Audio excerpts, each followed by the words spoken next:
Утро на телеканале «Россия» продолжают «Вести Чувашия». В студии Дарья Петрова. Здравствуйте. На календаре вторник, 3 октября. В Новочебоксарске начался отопительный сезон.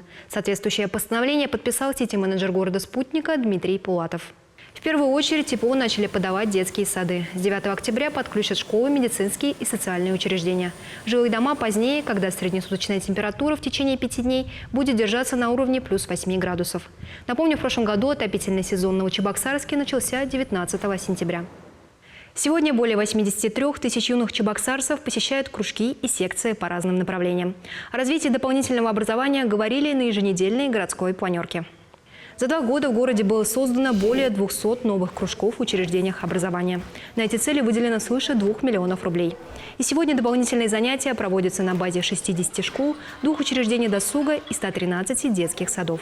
Выбрать подходящую секцию как детям, так и родителям помогает портал-навигатор дополнительного образования. Расширяется и спектр платных образовательных услуг. Все больше школьников выбирают технические кружки, и сейчас в городе активно реализуются инновационные программы.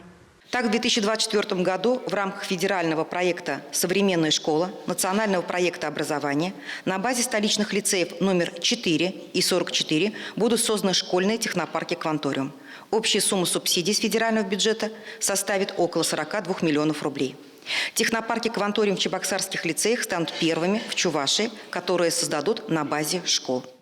Совсем немного осталось до старта первых всемирных игр национальных видов единоборств. Напомню, они пройдут в Чебоксарах. Сборная команда из 25 стран по 7 видам спорта и 5 видам единоборств уже прибывает в столицу республики.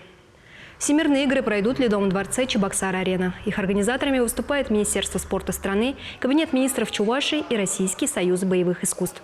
Всего в программу войдут 14 видов единоборств. К соревнованиям присоединятся 11 всероссийских, 1 международная и 2 региональные спортивные федерации.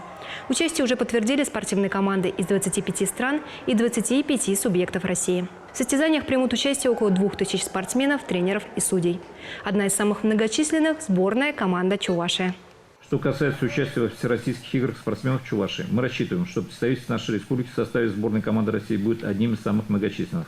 На сегодня заявлено 86 спортсменов Чувашии в 7 видах спорта. Это стилевое карате, киокушин, масс-рестлинг, чувашская национальная борьба кирежу, ориентал, казачий бокс, учкур и шах-бокс. Конечно же, мы ставим перед собой задачу максимально продемонстрировать на всемирных играх наш национальный вид единоборств кирежу. Уже в этот четверг педагоги страны отметят свой профессиональный праздник – День учителя. В рамках этого события Театр юного зрителя имени Михаила Сеспеля проводит большую учительскую неделю.